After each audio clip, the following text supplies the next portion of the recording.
parce que des musulmans vont tomber, les anges vont les ramener. Et il va continuer, il va retomber, et un autre ange va le ramener. Il va être content, Ya Allah, qui tu es? Moi je suis l'ange des sadaqat, parce qu'un jour tu as fait tel sadaqa.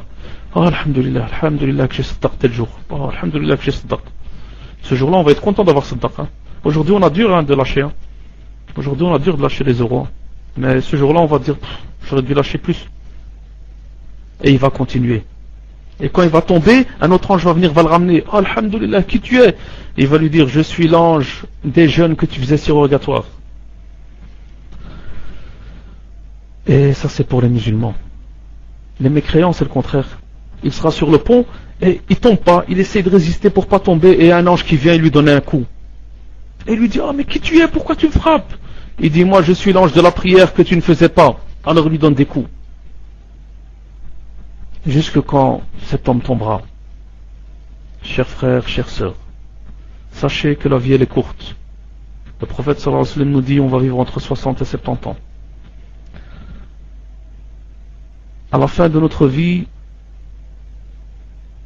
c'est l'éternité qui nous attend. L'examen, il dure 60-70 ans. La récompense, c'est l'éternité. Donc, sur 60-70 ans d'examen, l'éternité comme récompense.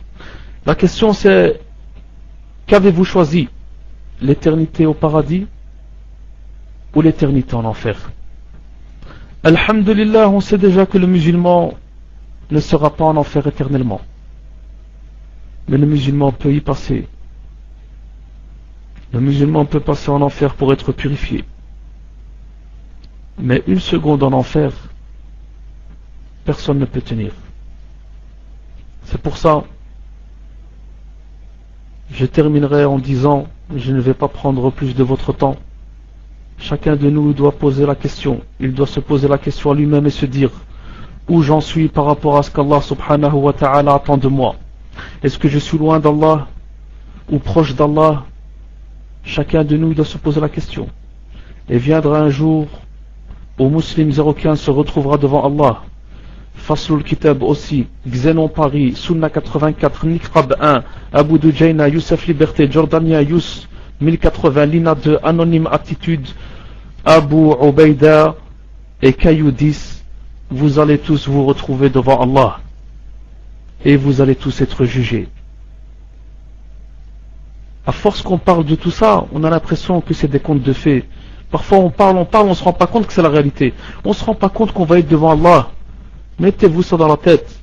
Tout comme vous êtes devant votre écran, viendra un jour, c'est pas l'écran qui sera en face de vous, mais c'est Allah.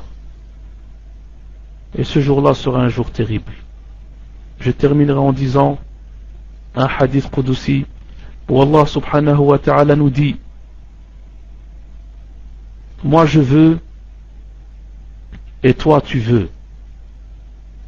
Si tu fais ce que je veux, je te donnerai ce que tu veux. Si tu ne fais pas ce que je veux, je te fatiguerai sur ce que